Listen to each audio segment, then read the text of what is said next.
Start the clock.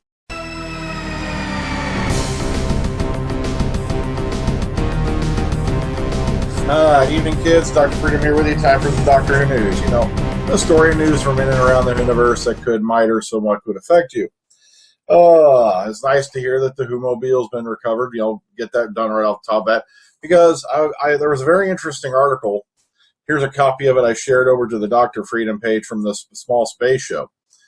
It turns out, rumors circulated among fans that an optimistic buyer assumed that the streamlined car was meant to be an amphibious and had wrecked it by driving it into the sea or simply sold it as scrap. It turns out, no, that's not true, even though you had several Who sites touting this as fact. So once again, you know, that's total bunk. It's been in the same hands of the same one. Matter of fact, if you keep reading the article right here, Paul Vanezis, BBC producer who was making a documentary about the car, has tracked it down to the garage of a fan, Paul Buckland, who bought the car from John Pertwee in 1994. Now, when the Doctor Who actor died, Buckland packed the car away, and he said, quote, he got very friendly with John Pertwee. I think it was John's death in 1996 that led him to hide the car away and get it out of his mind. When we got it out, it felt as though it was cathartic for him, end quote. So in other words, the whole story about the car being sold again to another private owner was bunk. It's been in the hands of the same owner who bought it from John Pertwee back in 94. And so, but the good news is, you know, even though with this, you know, and this story was basically an urban legend that had basically gotten a whole mind of its own. And like I said, it was several Who sites that I was quoting that were, you know, I thought this was true. Well, see, boom, that's what I get for not double checking the facts. But either way, it's great to know the Whomobile's back, that it's been rolled back out to be displayed once again. So, you know, props for that there. I'm just really upset that I found out that that whole story was being circulated as true, and it turns out it's not.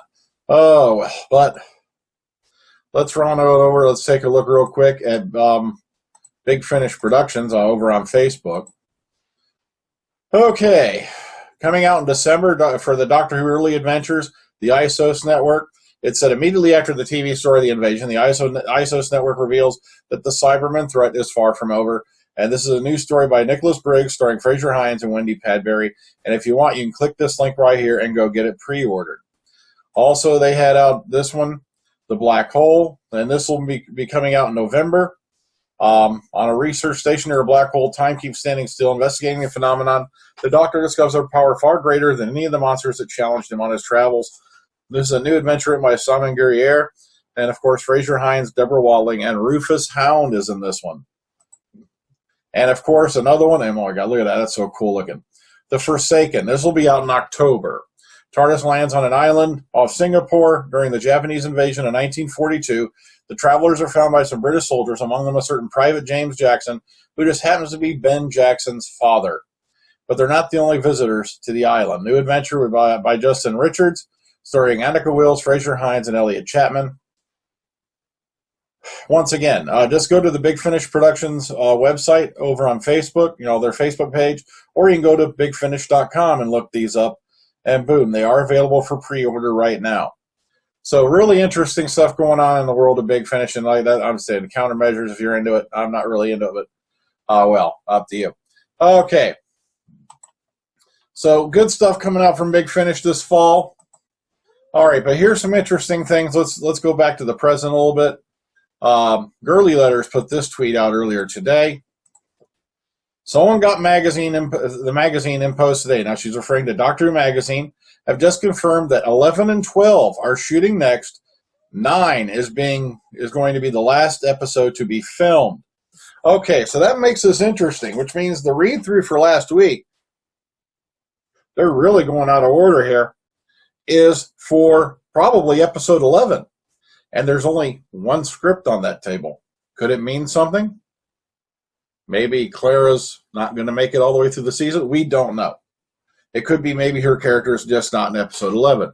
We'll find out more as we go along. Speaking of that, let's move on. Over on Doctor Who Magazine, the cover for issue 488 is out. Yippee skippy.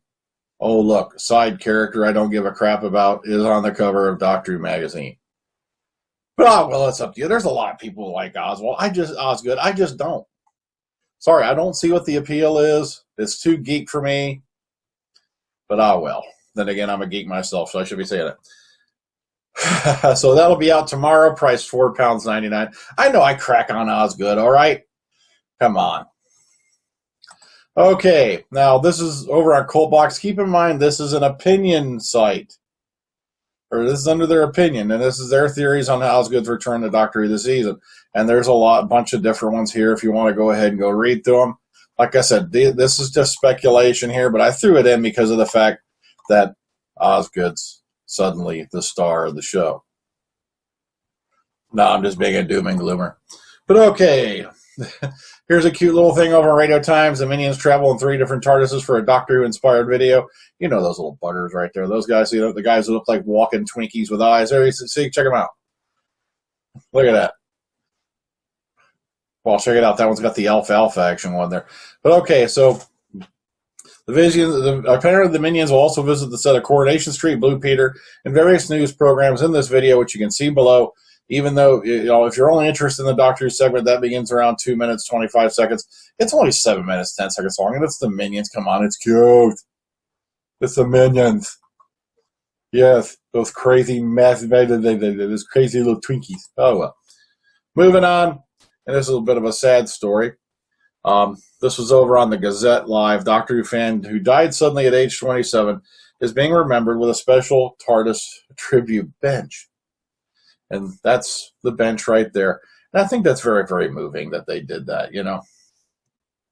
Apparently, this young volunteer worker, Gary Abbott of Marsk, came on March 18th of last year, but it came as a huge shock to the family and friends. Apparently, this young health volunteer passed away suddenly while at the club. He dedicated countless hours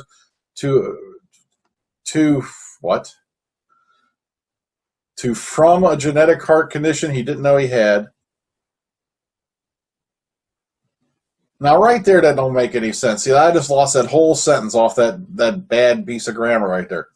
Okay, but he had a genetic heart condition that he didn't know he had, hypertrophic cardiomyopathy. Now, the memory of Gary, known to his friends at the Red Cars Grenfell Club for adults and children with learning and physical disabilities as Big G due to his height and equally big personality, is being kept alive with a special TARDIS tribute bench in the garden of the club. Manager of the club, Samantha Jones, said, quote, Gary joined the Grenfell Club as a volunteer at the age of 14 when his mom wanted to get him away from computers. He became a much-loved volunteer and friend to our many members, over 300 of them. He went on to become a member of the staff then a trustee.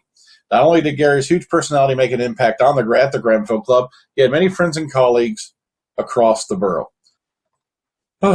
It's sad to hear, this man, passed away at such a young age, but it's really, really touching to see that these folks did this to commemorate him. And I think that's very, very cute there. It's very nice. Okay. Matt Smith interview. And by the way, this interview, look how big it is. Yippee skippy. But he does talk a little bit about, he talks about Terminator Genisys, a bit about Doctor Who. We'll start at the beginning. During our visit to the set of Terminator Genisys, we spoke briefly to Matt Smith, about his role in the film. Now, here's what he had to say. Now, it was Matt Smith's day off, so he's arrived on the New Orleans set of Terminator Genisys in his civilian gear. White t-shirt with the sleeves rolled up, tight jeans revealing lime pink socks. I'm worried about this boy. Okay, for anyone used to seeing Smith in a tweed jacket and fez, the sight of him in modern garb might seem a bit confusing. He's in high spirits, though, even if, frustratingly, he can barely talk about his role in the film that he's meant to be helping to promote. And he goes, my character has connections to John Carner, he says tersely, and that's your lot. And that's it. That's all he says. So we don't know exactly what's going on, and then they go on to the full-on interview from here. I'll leave that up to you guys. Okay, Freema, this is over on Fan-Sided. Freema, Agyeman, Martha Jones versus Amanita, and what they're doing is they're doing a nice little, little bit of a thing about comparing the character she played before with the character she's playing in Sense 8. And it's a nice little thing. Be sure to go give it a look, see, especially if you're a fan, if you're a fan. My God, I'm really losing it tonight. That threw me off. Okay. So if you're a friend of, Martha Jones, Freema Agyeman as an actress or whatnot, be sure to go check this out. Lots of interesting things are happening in this whole Sense 8 that I can't discuss on this channel. All right. And last one over here on the David Tennant News, Blogspot. Doctor Who named one of the greatest TV characters by Empire. That's right. They did a poll, and here were the top 10 greatest TV characters. Doctor Who landed at number 4, being beat by Homer Simpson, Tyrion Lannister from Game of Thrones, and Walter White from Breaking Bad. Okay, wait a minute. Homer freaking Simpson? You're kidding me, right? But oh well. Once again, a reminder, Omega Files this weekend will be Guardians of the Galaxy. July, sorry about that, lost something in my throat. July 4th weekend, we're going to be doing a break, okay? We're taking a break. There's not going to be any Omega Files on July 4th. July 6th, of course, you know, unless things weird out, we're going to be sitting down. Me and 3 of the guys are going to be having a talk with Sophie Aldred for that Q&A there. And a lot more to come yet, okay? I've already got stuff mapped out for after the break. I think you're going to get a kick out of it, but I'm going to hold on to half an hour. Okay, that's all I got for tonight, guys. So take care, ta-ta. Catch you all on the flip side. Dr. Freedom out. Have a good one. Bye-bye.